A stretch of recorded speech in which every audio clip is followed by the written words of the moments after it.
Hey, it's Aurora with Lavender Hazelwood. So today I felt like doing a check-in, partially because, I don't know, I just have things to say and I've been cooped up and I've been super busy with, so I do voiceover and I have had a ton. I mean, since this whole lockdown has happened, I've had a ton of work. All of a sudden, it's like everybody's coming out of the woodwork and wanting voiceovers, which is amazing. I love it.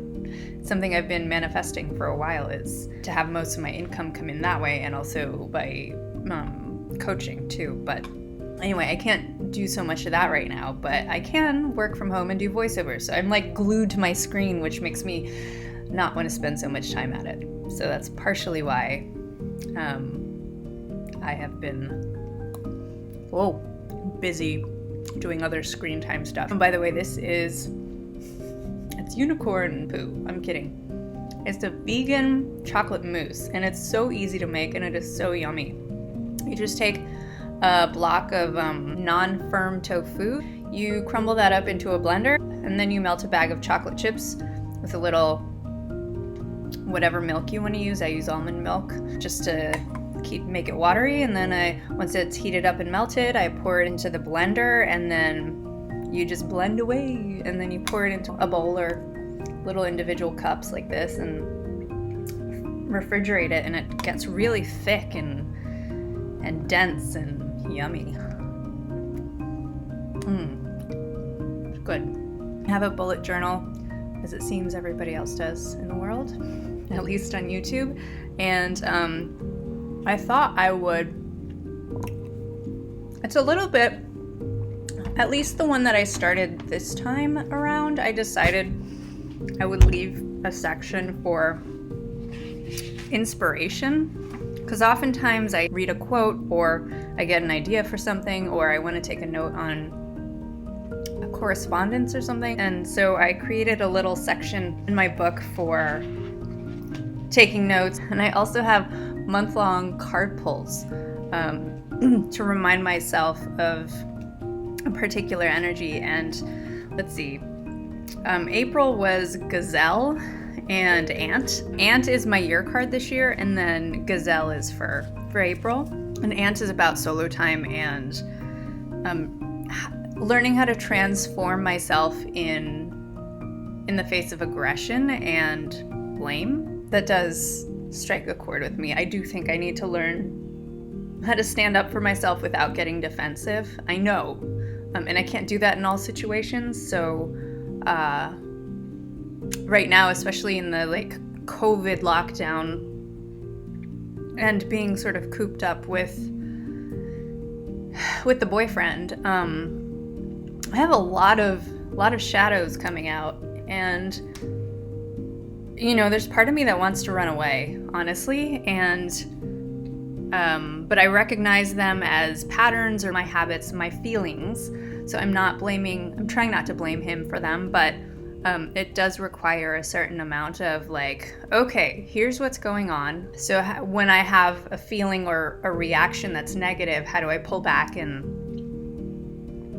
address it in a more constructive way, so I can create transformation in a way that's good and in a direction that I would like to go, instead of just crashing and letting it fall to pieces, which I've done in the past. So I'm trying not to repeat patterns, because I see this as one of my patterns. So it's a bunch of darker stuff coming out in terms of my own personal relationship, but it's also a time to be able to heal that, and I recognize that as well. So right now I'm in the process of getting to know what it is. So there's that.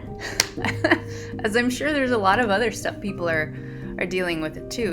When you're in close proximity with people, you don't have distractions. You feel cooped up, and you have cabin fever. And even if you can go outside, and get fresh air, there's only so many places you can go and so many walks you can do around your neighborhood before that turns into a hostage situation. You can do other things too. I mean, I find this time really productive. I know there's so much craziness going on, and My neighbor is acting really nuts. He hates us for some reason. I'm not sure why.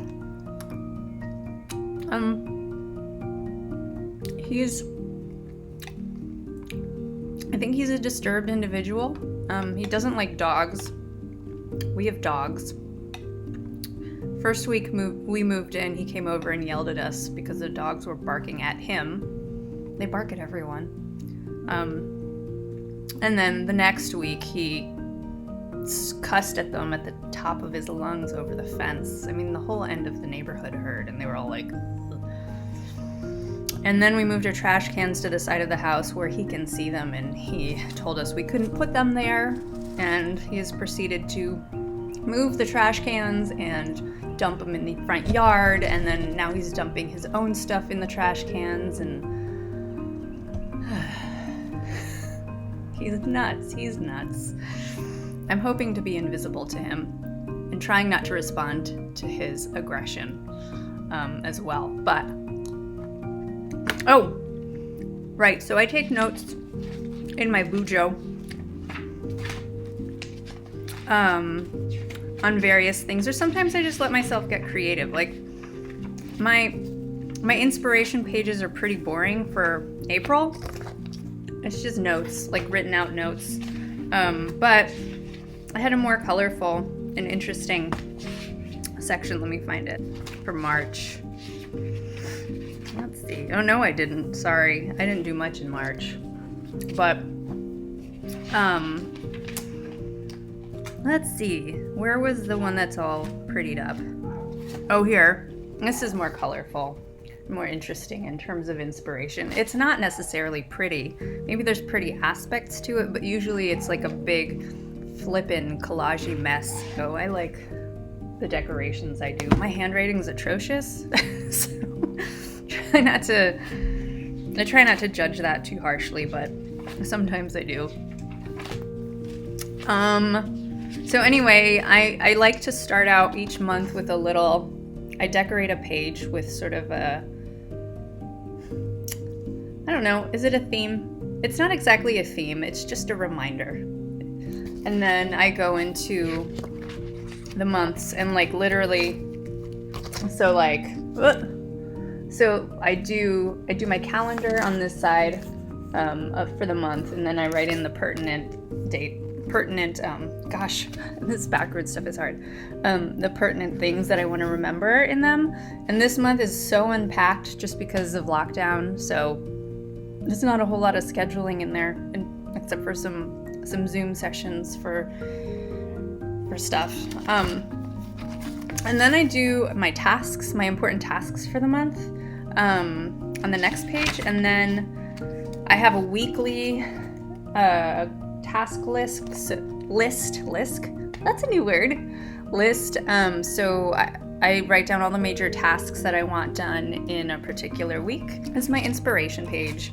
And then actually I do a ledger. How do I do this without showing you the numbers? All right, I do a ledger. Maybe I'll show you how to do that later if you're interested. And then I have my daily tasks written down. So my daily goals. So all of them sort of align to my initial monthly goals, which align to sort of my yearly goals, which helps get things done.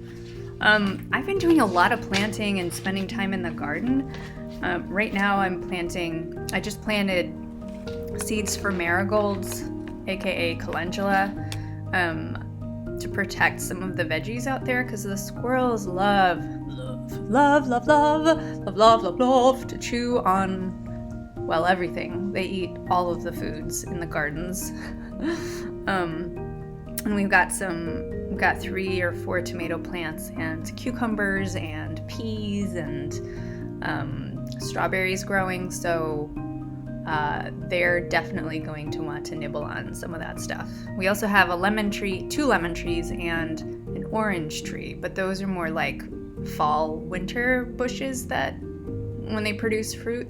And man, the lemons they don't care about. The oranges though, oh my goodness, girl, they love them some oranges, and that's okay.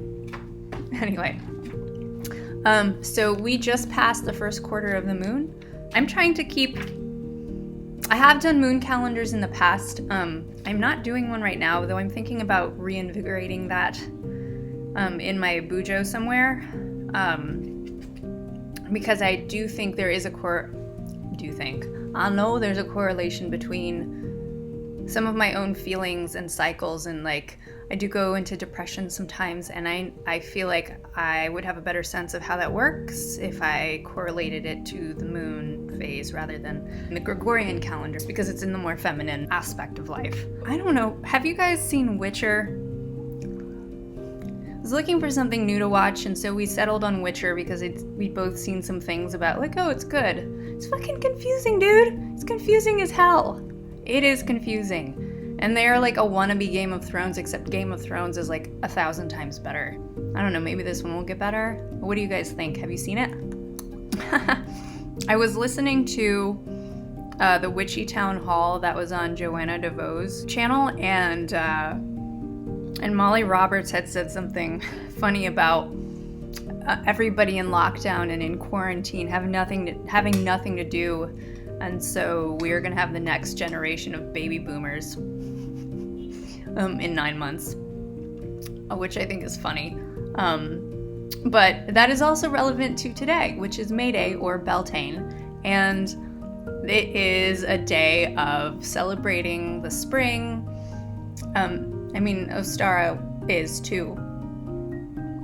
But some of the rituals around, the pagan rituals around Beltane is like people going off into the woods and copulating to bring good fortune to the herds that are then let out to pasture and the rest of the summer or the year. So in our weird modern world, COVID boomers is a little bit connected to today. All right, I'm done.